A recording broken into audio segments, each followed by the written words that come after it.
Grabe guys, madilim na dito. Hindi ko na makita yung daan. Dating natin dumilim na. Sana hindi tumuloy yung ulan. I don't know kasi today nakaschedule tayong tumakbo ng 18 kilometers. So let's go and sapatos muna tayo. 18 kilometers, mahaba-habang takbuhan. Sana makisama ang panahon. Madilim. Of course, yung 18 kilometers, more or less 2 hours na natin tatakbuhin. Sana hindi tayo abutan ng ulan. Of course, ayaw naman nating mabasa. Mahirap na kasi of course, babalik tayo ng car, basa, right? Umpisahan na agad natin ang ating warm-up. Let's go!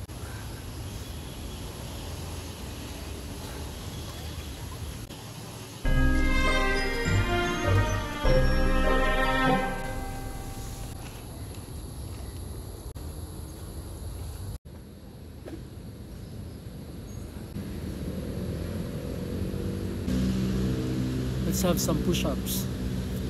1, 2.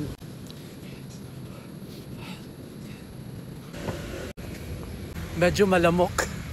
Baka madengge tayo dito. Pabilisan lang natin. Umpisahan na agad natin. Let's go! Road to 18 kilometers. Pinumpisahan pa lang natin dito sa sa road. Hindi tayo sa oval. Mamaya na tayo mag-oval. Dito muna tayo sa mga liko-likong daan sa loob ng UP. It's my first time. So hindi ko alam kung saan ako mapapadpad. Bahala na. Basta tuloy natin. Oh, amazing. Oh, dito tayo sa tapat ng UP Town Center. Hindi natin namamalayan. 2.5 kilometers at 14 minutes and 50 seconds. So, pasok pa. We should not exceed 15 minutes every 2.5 kilometers. Let's push for the next 2.5. And now, we're entering the oval. Hindi natin alam kung paano tayo nakarating dito. So, let's continue our run here. Great. 10 kilometers.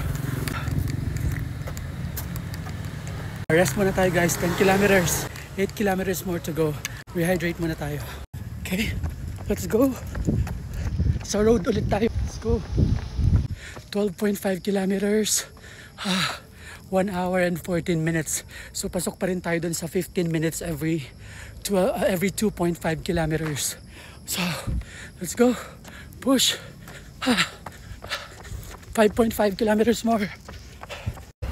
Oops. Dead end pala dito. Balik tayo.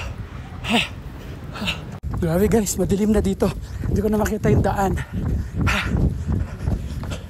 Hindi ko na alam kung saan yung papuntang oval ulit. Pero tuloy lang natin. Let's go. Looks like the oval is here. We're back. Alright, 15 kilometers. 1 hour and 31 minutes. So, we are behind by 1 minute. We're starting to slow down. Dahil pagod na. 1 minute behind, but let's push. Last 1 kilometer. Ang sakit na nasa paa. Pero tuloy natin yan. Konti na lang. Go! Alright. 18 kilometers. At 1 hour and 50 minutes.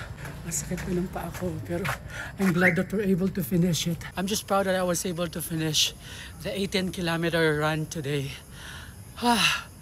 Mid-part ng run ko, mga 11 kilometers. Sobrang sakit na ng paa ko. Pero I pushed myself nung dumating yung 13 to 14 kilometers, parang na ako lumilipad. Naging manhid na yung tuhod ko. Nawala na yung pain. Kaya tinuloy-tuloy ko na hanggang dumating ng 17 kilometers. Medyo nakaramdam ako ulit ng pain, pero I pushed myself further kasi 1 kilometer more to finish. The longest run so far since the last half marathon I ran 4 years or 5 years ago. So good job, self. Good job, self. So that's it. Don't forget to live, move, and inspire. Sarado pala, sorry.